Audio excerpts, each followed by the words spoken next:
Welcome to Centinelas de Cristo. Welcome to our devotional. This is Matthew Jimenez here from New Jersey. Today, October 15th, the title of our devotional is A Pope in Prison. We have a greater confidence in the message proclaimed by the prophets. 2 Peter chapter 1 verse 19.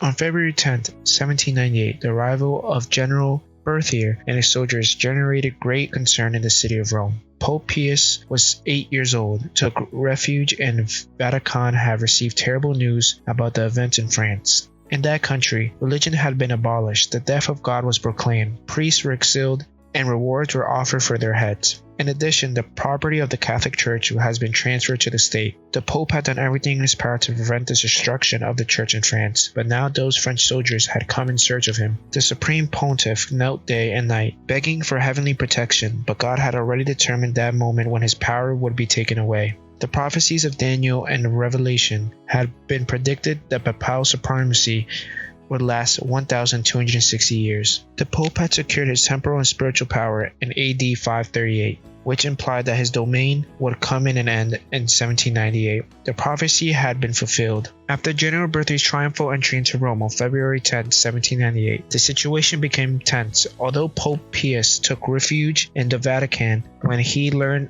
of the earnest in France, he was not immediately arrested. The proclamation of Roman Republic took place on February 15 of that year, following the consolidation of French power in the region. Later, in February 1799, the Pope was arrested by the French authorities and transferred to Florence, then taken to France where he died in 1799 while in custody. The clear and faithful fulfillment of the 1,260-year prophecy gives us assurance that God's word is true. God is in control of history and events will unfold according to his will. How can you strengthen your faith in God's word and prophecies, especially in the difficult times we live in? Let the study of Bible prophecy inspire your faith and motivate you to live a full life in service to God and your fellow men.